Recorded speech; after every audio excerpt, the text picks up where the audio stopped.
nggak masuk akal. Itu saja di tengah kita umat Islam banyak juga yang coba bikin tafsiran itu gini. Sebagian orang berpendapat Isra Mi'raj itu hanya terjadi dalam mimpi. Iya benar Nabi ke sono, Nabi begini, tapi itu semua adanya dalam mimpi. Nah kalau dalam mimpi kan logis gitu ya. Nah jamaah sekalian, ya tentu saja tafsiran seperti ini keliru.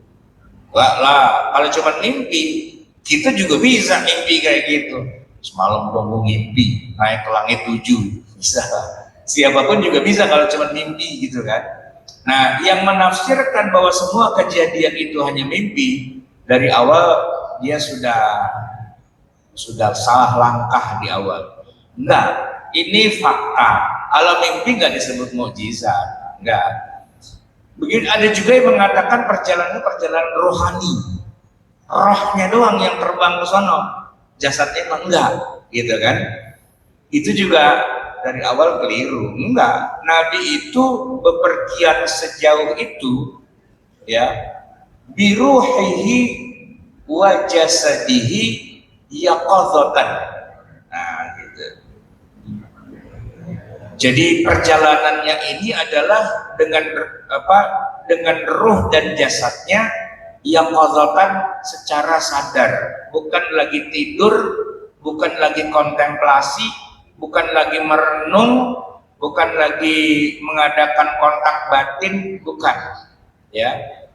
Jadi Nabi SAW diisrakan dan dimi'rajkan itu, kata kuncinya adalah biruhihi wa jasadihi yaqadhatan minal masjidil haram ilal masjidil aqsa, secara ruh dan secara jasad dan secara sadar.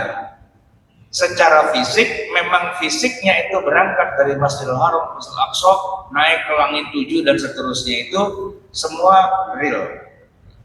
Nah, tapi memang agak susah kan diterima oleh akal manusia. Kalau Abu Bakar bilang udah pasti benar, tapi kalau nggak diterima di akal, ntar aja lu pikirinnya, gak usah dipikirin. Namanya juga mukjizat, ya begitulah, ya nggak usah dipikirin. Nah di sini kita masuk Pak, mukjizat dan logika. Mukjizat itu sering ditolak oleh orang yang mengandalkan logika. Contoh di zaman sekarang nih Pak, orang-orang Yahudi, para ilmuwannya mencoba menafsirkan Nabi Musa membelah laut dengan teori alamiah. Kan kalau aslinya Quran cerita Pak, idrib bi'asakal bahr. Allah berfirman pada Nabi Musa, idrib, pukullah, bi'asaka, dengan tongkatmu ini, al-bahra, laut. Dipukul sama Nabi Musa lautnya, lalu terbelahlah laut itu. Begitu cerita di Quran tuh begitu Pak. Nah padahal Quran itu turunnya bukan pada Nabi Musa, turunnya pada Nabi Muhammad. Ya kita nih bukan umatnya Nabi Musa, kita kan umatnya Nabi Muhammad gitu. Kita saja percaya bahwa Nabi Musa itu pakai mukjizat. Orang Yahudinya Pak yang zaman sekarang coba menjelaskan secara akal bahwa pada saat itu tempat nyeberangnya Nabi Musa dan kaumnya itu memang tempat yang pada waktu-waktu tertentu terjadi pasang surut yang besar. Jadi laut pada hari-hari tertentu itu memang naik permukaannya sehingga nggak bisa dilewatin. Tapi pada hari-hari tertentu ada jadwalnya, lautnya surut. Saking surutnya, ya itu dangkal dan bisa dilewatin, gitu. Nah menurut Yahudi ini, mereka umat Nabi Musa. Jadi Nabi Musa itu sebenarnya bukan pakai tongkat mukjizat dan sebagainya, tapi dia seorang yang jenius, ngerti tentang alam gitu ya, dan perubahannya, dan mengamati di mana dia bisa menyeberang. Nah pada saat laut itu surut, ya permukaannya turun sampai kelihatan dasarnya. Nah, ketika lagi surut itulah Nabi Musa mengajak kaumnya untuk nyebrang. Gitu. Terus urusan tongkat gimana? Kagak ada tongkat-tongkatan. Gitu. Karena ini adalah ilmiah, gitu kan. Mak, yang bikin teori begitu tuh Pak, Yahudi. Dia nggak terima kalau Nabi Musa itu punya mukjizat, maka pengen dijelaskan bahwa Musa itu abakari, jenius, ngerti tentang hukum alam dan sebagainya, dan memanfaatkan kejeniusannya untuk menyelamatkan kaumnya. Tapi itu yang bikin orang Yahudi, Pak. Sebagai umatnya Nabi Musa. Jadi lucu, Pak. Kita aja yang bukan umatnya percaya Nabi Musa punya mukjizat. Dia kagak percaya. Kan aneh itu, Pak. Gara-garanya apa?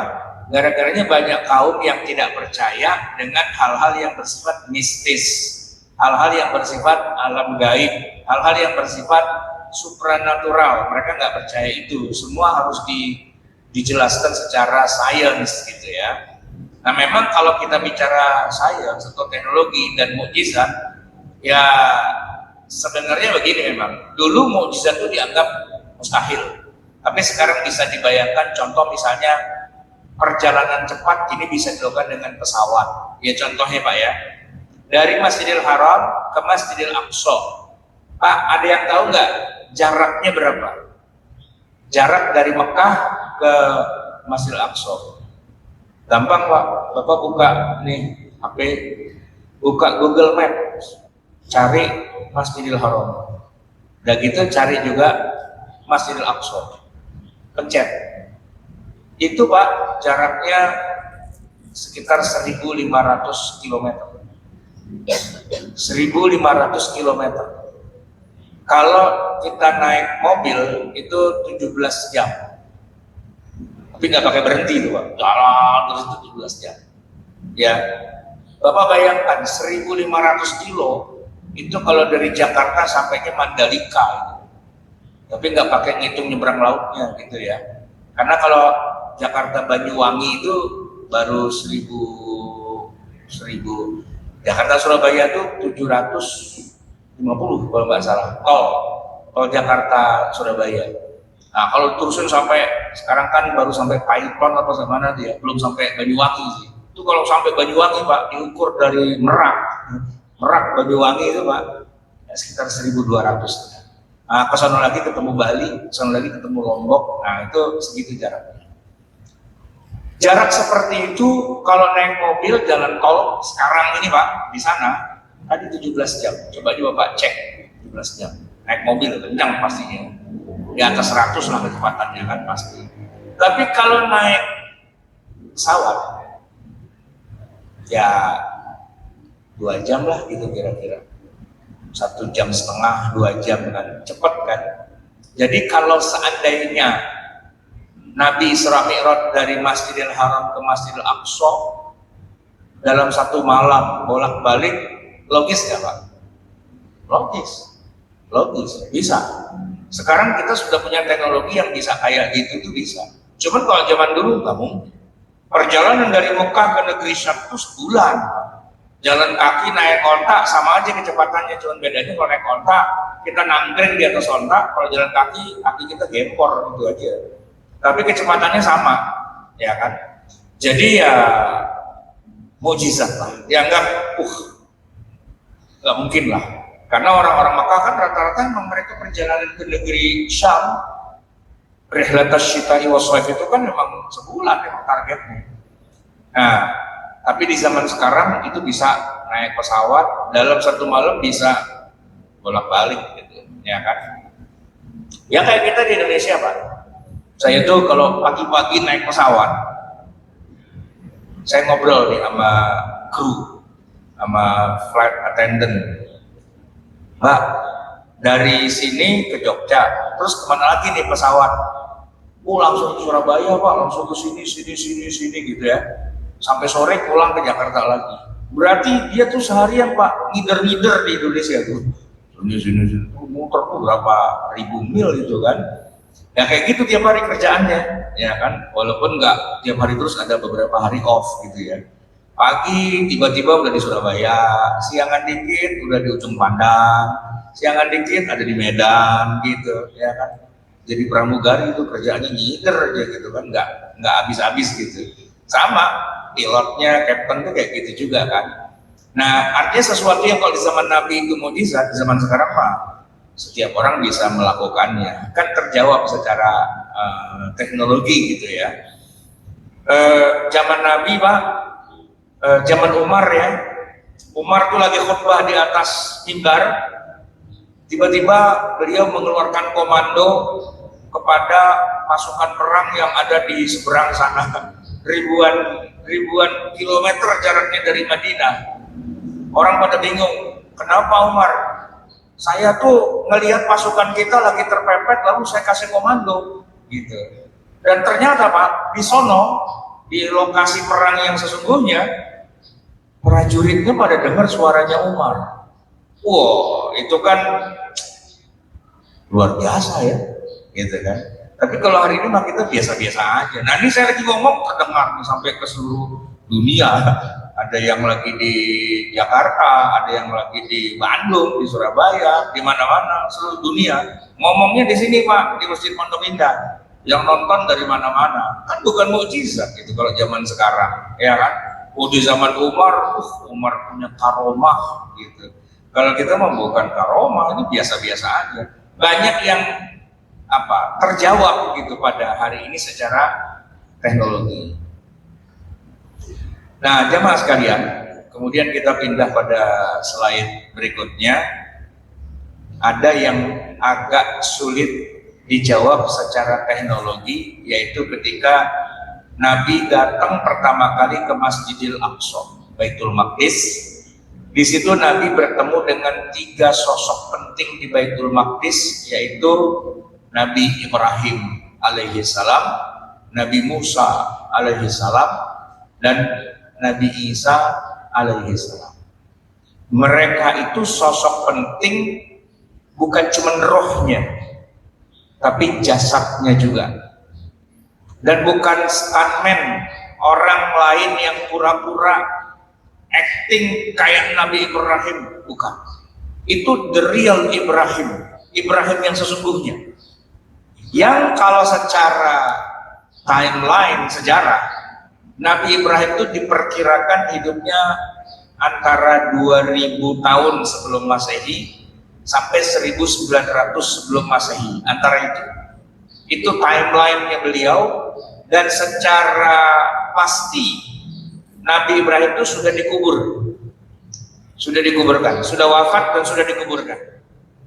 Nah, kalau yang ini adalah Ibrahim betulan, apakah dia adalah Ibrahim yang dikubur lalu dihidupkan, dikasih roh, dikasih jasad lagi itu, atau bagaimana? Nah, ini yang jadi pertanyaan. Begitu juga Nabi Musa yang ketemu sama Nabi Muhammad di Masjidil Aqsa itu the real Musa, bukan Musa-Musaan, bukan pemeran pengganti, itu bukan. Dan juga bukan rohnya doang, tapi jasadnya dan fisiknya, Musa yang sesungguhnya. Padahal Nabi Musa itu dalam sejarah, beliau diperkirakan hidup di 1300 tahun sebelum Masehi. 1300 tahun sebelum Masehi. Kalau Ibrahim tadi 2000 sebelum Masehi, nah Nabi Musa 1300. Ya walaupun banyak perbedaan pendapat, tapi kira-kira sebagai gambaran umum gitu ya. Begitu juga dengan Nabi Isa. Nabi Isa itu diperkirakan hidupnya ya tahun 0, ya, tahun 1 kan. Nah itulah tokoh-tokoh dalam timeline sejarah yang sudah berlalu. Qad khalat min qablihir rusul. Sudah berlalu para rasul itu. Zamannya sudah lewat. Mereka sudah nggak ada lagi di dunia. Kalau kemudian pada malam itu tiga-tiganya nongol dan ngobrol sama Nabi Muhammad, bahkan sholat berjamaah di Masjidil Aqsa, pertanyaannya adalah, ini gimana logikanya? Apakah mereka yang sudah pada mati itu dihidupkan kembali? Atau mereka ini siapa? Itu yang jadi pertanyaan. Tapi yang jelas jamaah sekalian, kejadian Nabi ketemu dengan 3 tokoh sejarah, Nabi Ibrahim, Nabi Musa, Nabi Isa, itu sahih Muslim. Nabi yang cerita, kita nggak bisa bilang bohong itu Gus. Hati-hati, hati-hati. Karena yang cerita adalah Nabi sendiri. Di dalam rangkaian Isra Mi'raj itu, ya kan, Nabi bercerita detil, bertutur tuh rinci, dan itu masuk di dalam hadis sahih Muslim.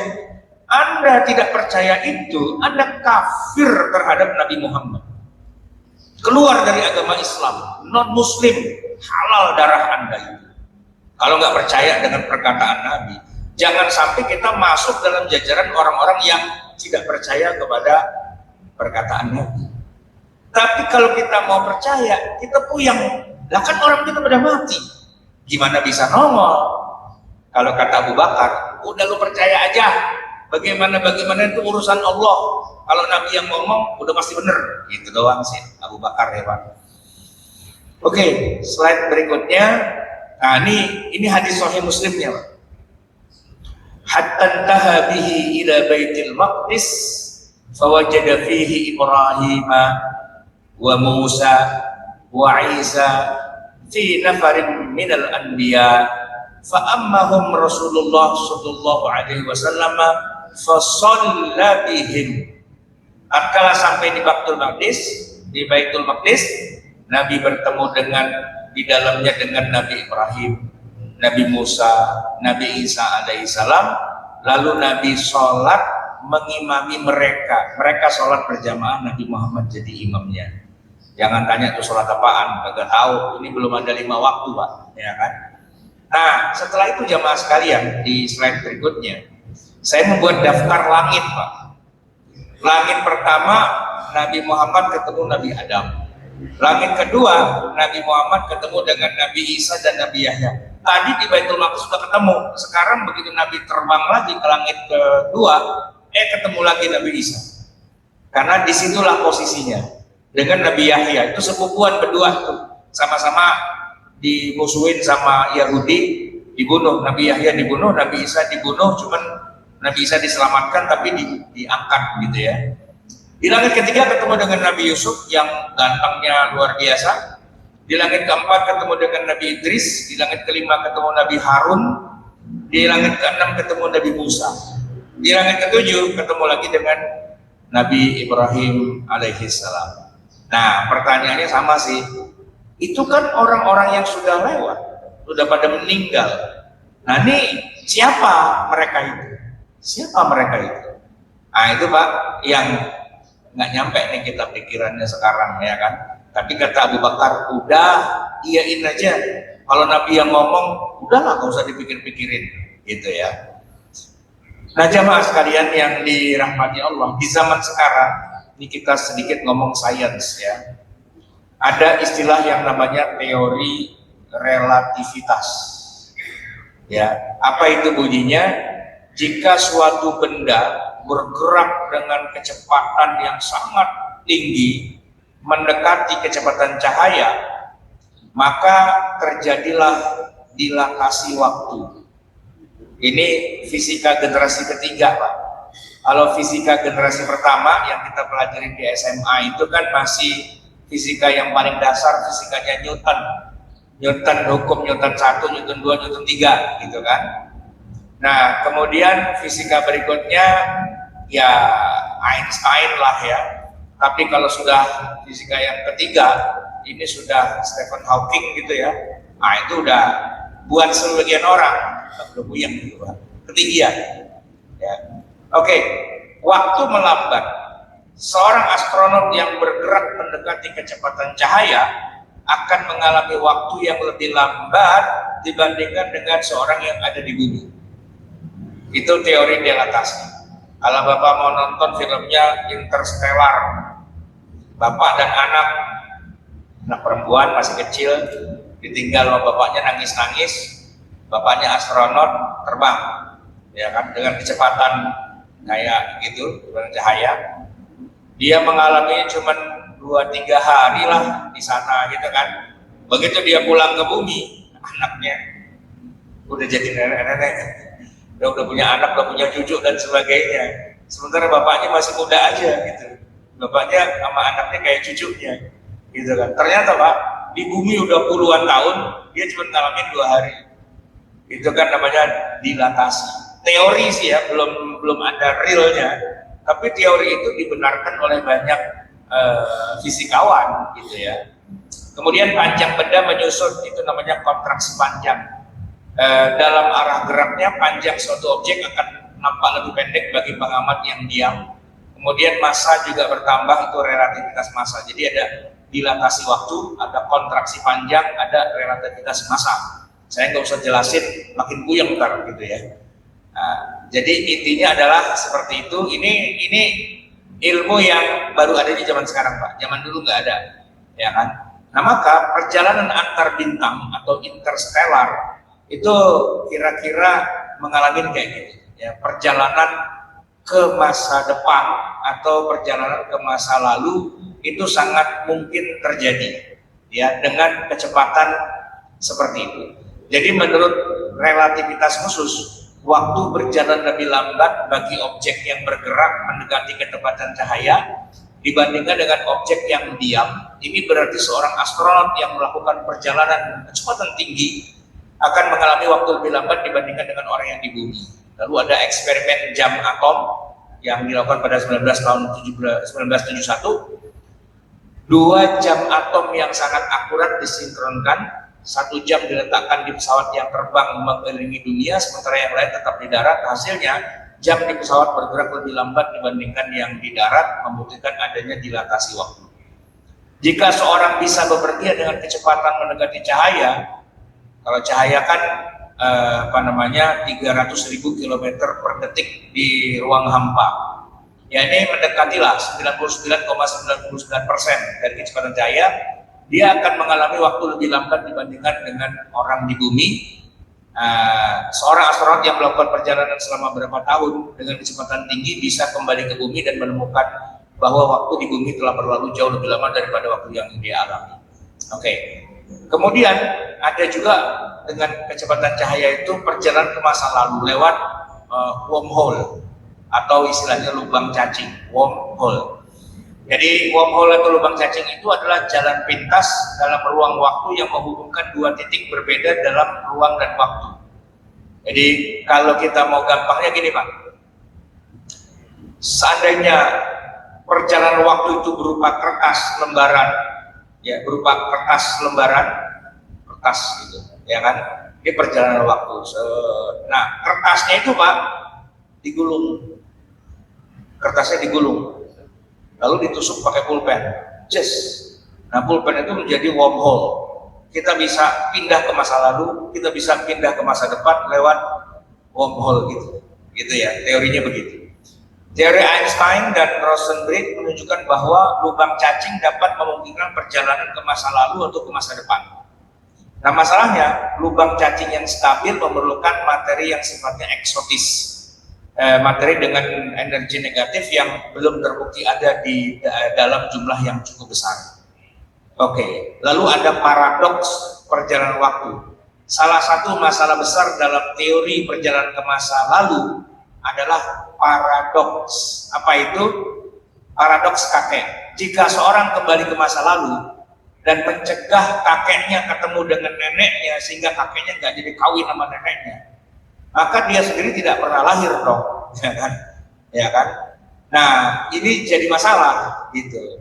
Itulah yang diangkat oleh Arnold Schwarzenegger, Arnold suasana segar gitu ya, dalam Terminator. Gitu. Jadi di masa depan robot AI itu mengambil alih kekuasaan di bumi dan ingin menghabisi manusia, tapi manusia mengadakan perlawanan. Oleh karena itu untuk menghabisi manusia, robotnya bikin mesin waktu yang pindah ke belakang untuk membunuh siapa tokoh besar manusianya, John Connor gitu ya.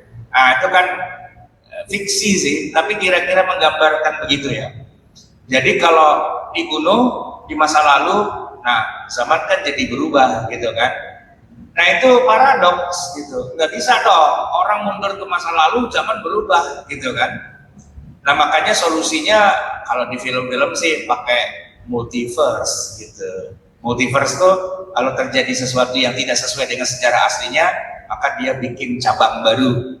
Ya, beberapa teori kuantum menyatakan bahwa jika seorang kembali ke masa lalu dan mengubah sesuatu, maka dia tidak mengubah masa depan asalnya, tapi menciptakan cabang realitas baru. Jadi ada Earth 1, Earth 2, Earth 3, Earth 4, Earth 5 dan sebagainya, semua berjalan secara simultan. Jadi pecah, sejarah pecah dua, tapi berjalan gitu. Nah, kalau kita masuk ke sejarah yang ini, wah, jagoannya mati nih di sini. Tapi kalau sejarah yang itu, jagoannya hidup. Kalau yang ini, nah, kalau ada orang mundur ke belakang, itu namanya paradoks, gitu ya. Apa yang terjadi pada Nabi Muhammad SAW adalah yang sekarang kita bisa pikirkan. Karena begini, Pak.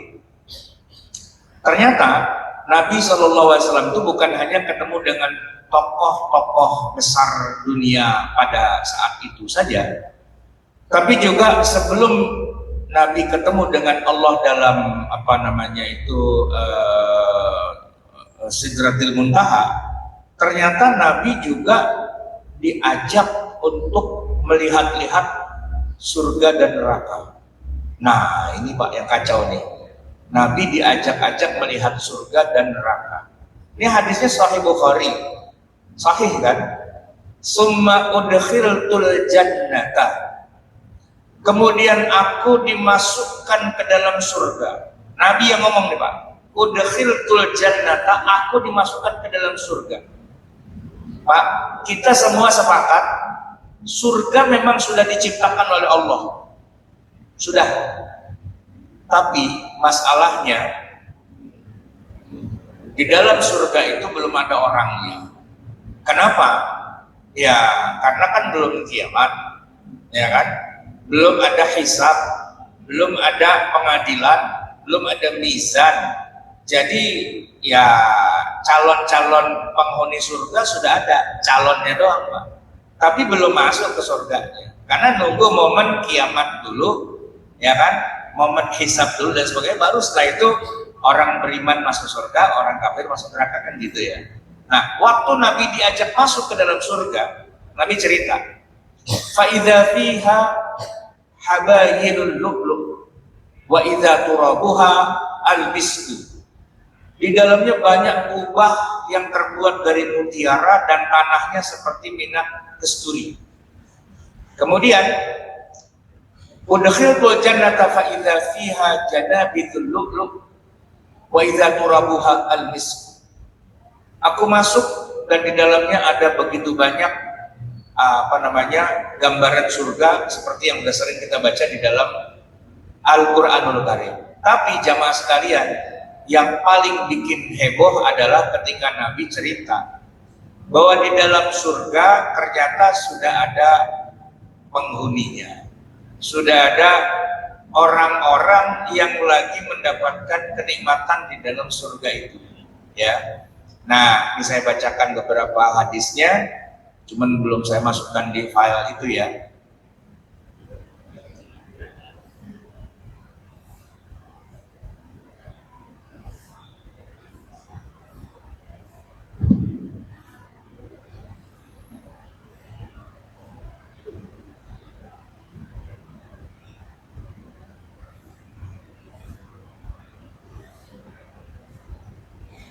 Jadi Nabi menyatakan dalam perjalanan saya ke dalam surga itu, saya menemukan banyak sekali penghuninya yang dulunya adalah waktu di dunia, mereka itu banyak yang orang-orang miskin.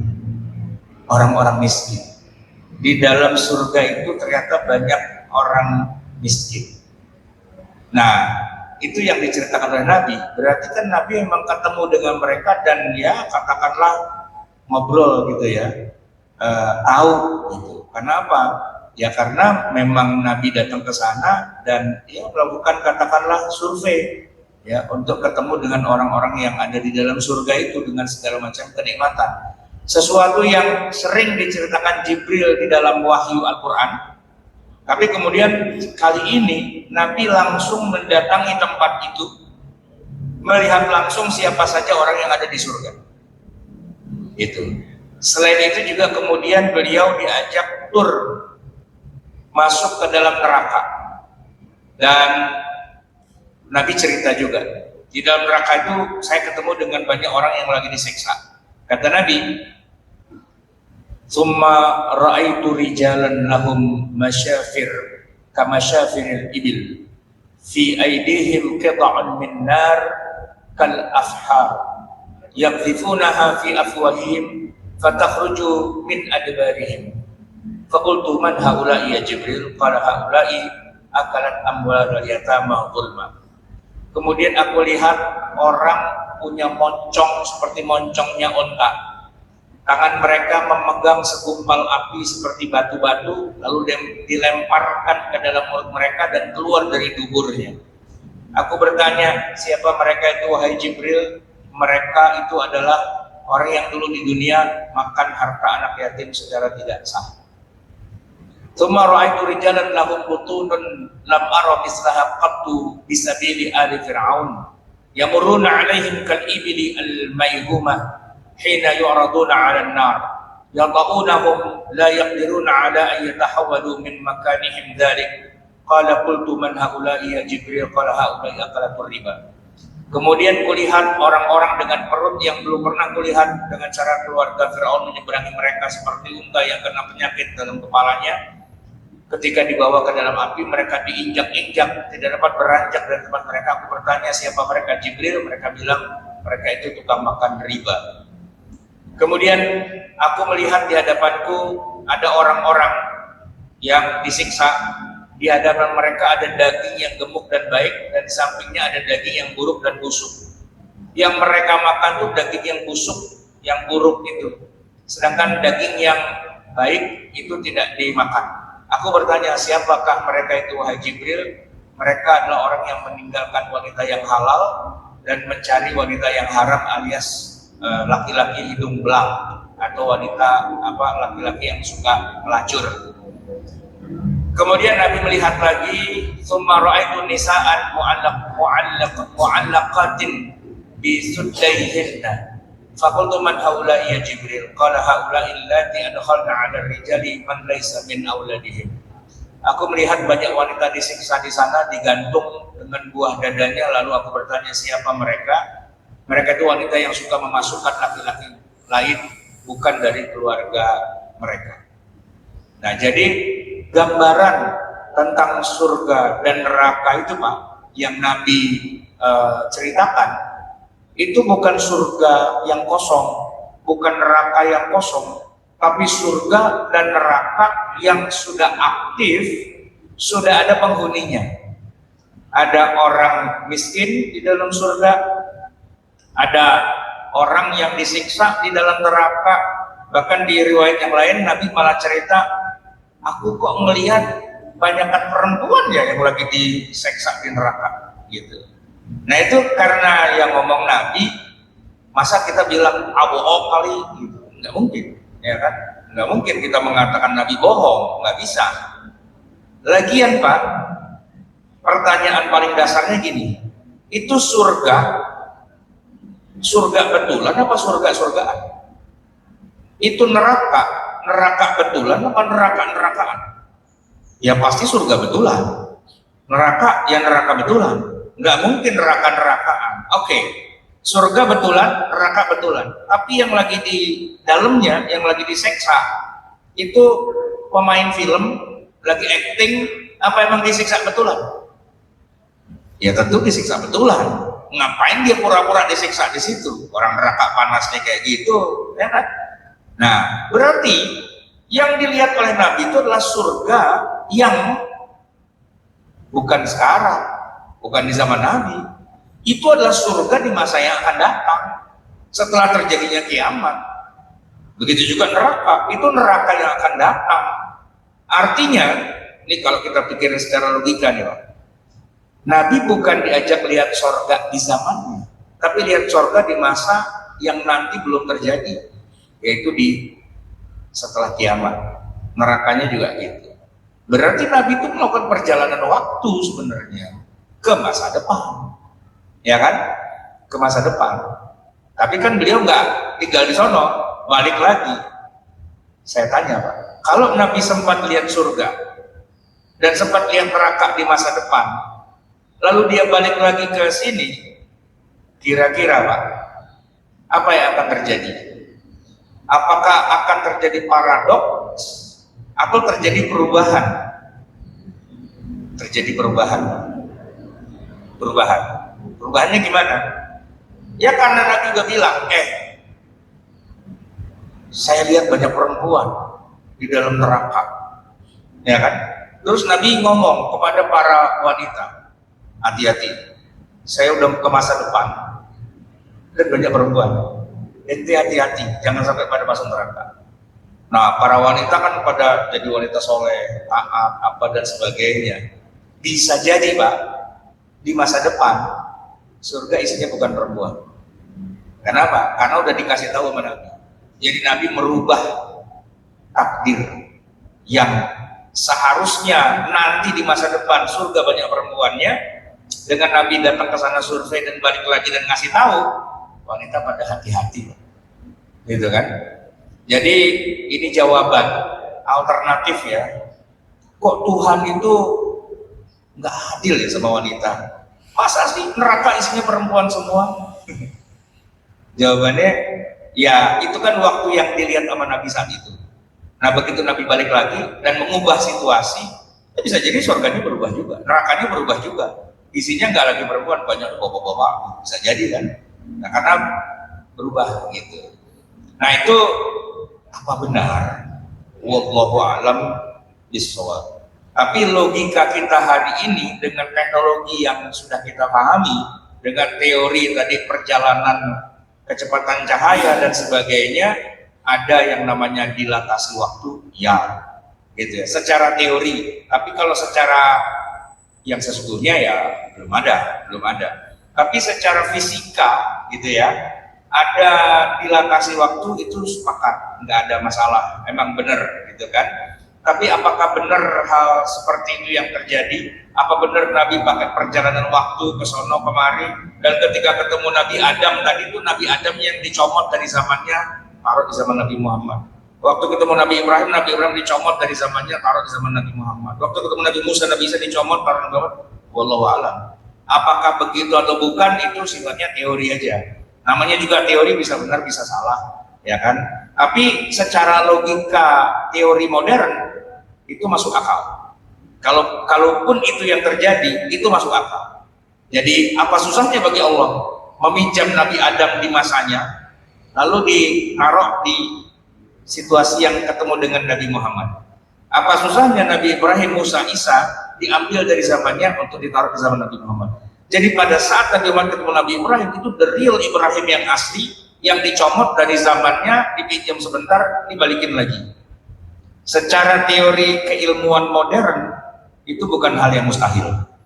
Tapi apakah memang itu jawabannya? Saya katakan, itu asumsi, itu teori. Tapi ya bisa. Seperti yang tadi kita omongin. Kalau orang zaman dulu dibilang Nabi Muhammad dari Mekah ke Masjidil Aqsa dalam satu malam bolak-balik, orang bilang mustahil. Kita sekarang bilang enggak mustahil. Emang bisa. Ya nggak apa-apa, beli aja tiket pesawat Pak dari Jeddah ke mana, ke Palestina, bolak-balik satu malam bisa real, terjawab gitu kan. Hal itu nggak satu hal yang aneh.